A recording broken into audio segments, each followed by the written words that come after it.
Hello friends, unique Hindi short hand में आपका स्वागत है। डिक्टेशन स्टार्ट होगी 5 सेकंड बाद।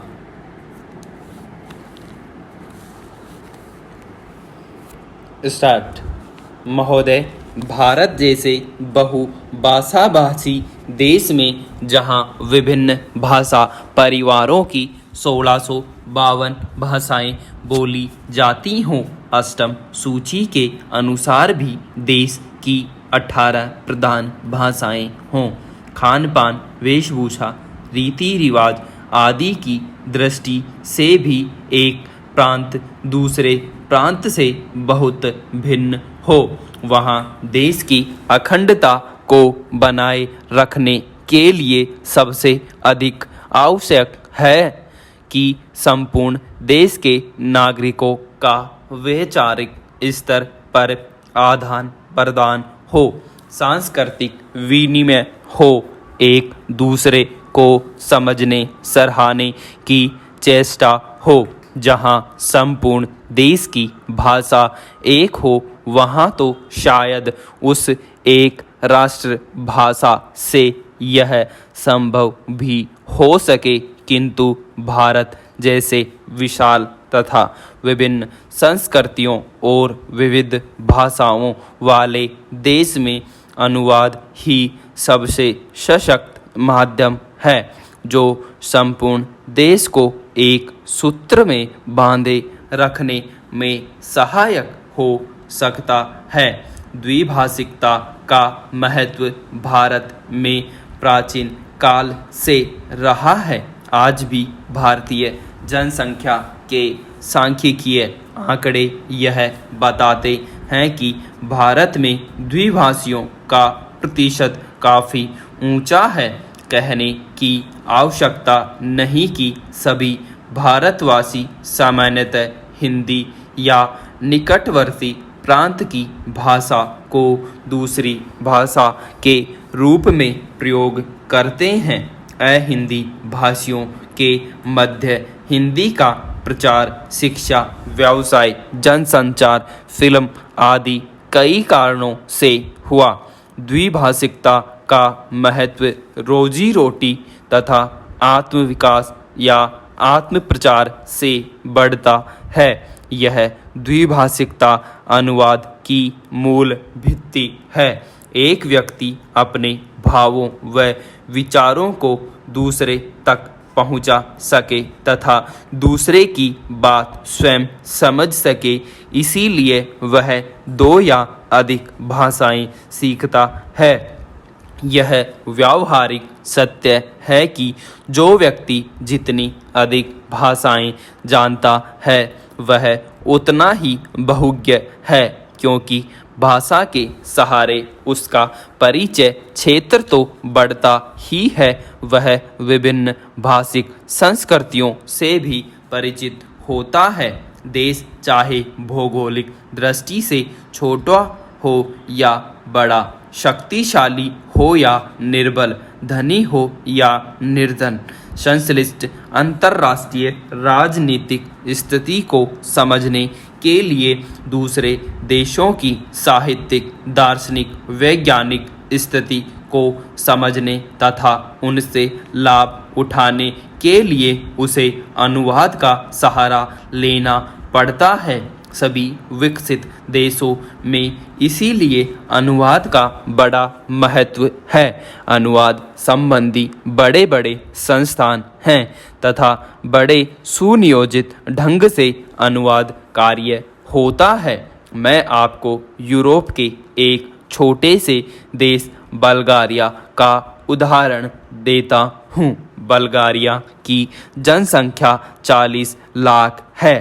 बल्गारिया में पर्यटकों की वर्ष भर भरमार रहती है और उसका विदेशी मुद्रा अर्जन का मुख्य स्रोत भी पर्यटन उद्योग ही है। विश्व के अनेक देशों के पर्यटक वहां आते हैं, जिनमें बल्गारियन भाषा जानने वालों की संख्या नहीं के बराबर होती है।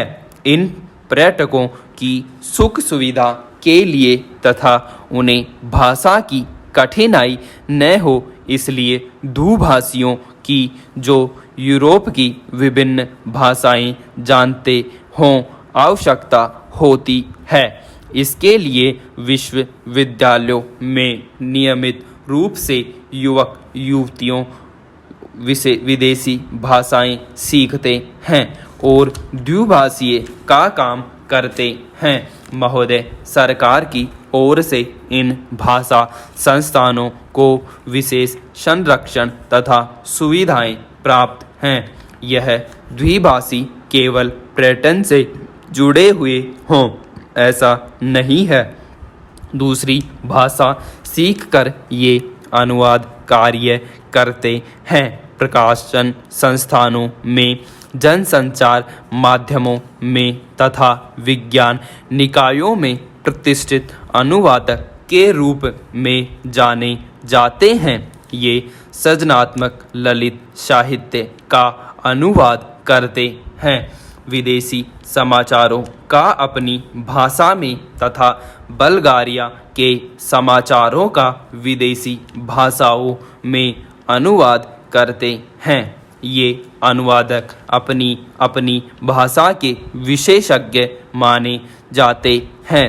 यदि आप कभी बल्गारिया जाएं तो आप देखेंगे कि आप चाहे इनकी भाषा न जानते हों किंतु आपकी भाषा जानने वाले आपको जरूर मिलेंगे।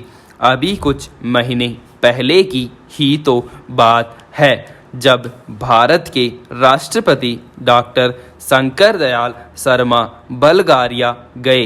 वहाँ बल्गारिया वासियों ने हिंदी में उनका स्वागत किया और भारत संबंधी प्रश्न भी उन्होंने राष्ट्रपति जी से हिंदी में ही किए। भारतीय प्रतिनिधि मंडल के लिए यह सुखद आश्चर्य था। वस्तुतः अनुवाद या भाषांतरण उनके लिए व्यावसायिक अनिवार्यता है।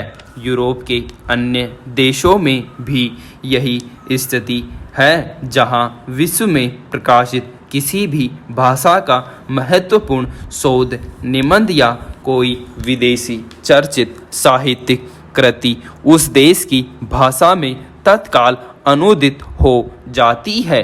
इतिहास साक्षी है कि ईसाई धर्म के प्रचार में अनुवाद की भूमिका कितनी महत्वपूर्ण रही है। ईसाई धर्म के विश्वव्यापी प्रचार के लिए बाइबिल के अनुवाद की व्यापक योजना बनाई गई। अनुवाद ने ही बाइबिल को भारत के गांव-गांव यहाँ तक कि आदिवासी क्षेत्रों तक पहुँचा दिया। बाइबिल के बाद सबसे अधिक भाषाओं में और एक ही भाषा में कई बार श्री भगवत गीता का अनुवाद हुआ। भारतीय दर्शन और प्रतिभा को समझने की लालसा ने विदेशियों को प्रेरित किया कि वे गीता का अनुवाद अपनी भाषा में करें। आज विश्व की सभी प्रमुख भाषाओं में गीता का अनुवाद आपको मिलेगा। अवधी भाषा में लिखित रामचरितमानस भी देश और विदेश की अनेक भाषाओं में अनुदित होकर विश्व साहित्य का अनुपम ग्रंथ बन गया है। वस्तुतः अनुवाद ही वह माध्यम है जो देशीय रचना को भौगोलिक सीमा से मुक्त कर विश्व मंच पर प्रतिष्ठित करता है। गीतांजलि की ख्याति का एक प्रमुख कारण उसका विदेशी भाषाओं में अनुदित होना भी है। अनुवाद दो भाषाओं के मध्य सेतु का काम करता है और दो संस्कृतियों को निकट लाता है। अनुवाद की नींव है दो भाषाओं का ज्ञान और उन भाषाओं पर व्याकरण और शैली की दृष्टि से ऐसा पूर्ण अधिकार कि अनुवादक एक भाषा भाव व विचार राशि को दूसरी भाषा में पूर्णतः इस प्रकार रूपांतरित करे कि पाठक मूल रचना की संवेदना से भी परिचित हो सके तथा अनुवाद पढ़कर उसे मूल का सा आनंद भी मिल सके। यही लक्ष्य अनुवादक के लिए समस्या उत्पन्न करता है और इसी में उसके कौशल की पहचान भी होती है। स्रोत भाषा का ज्ञान अनुवादक के लिए इसीलिए अपरिहार्य माना जाता है। विराम।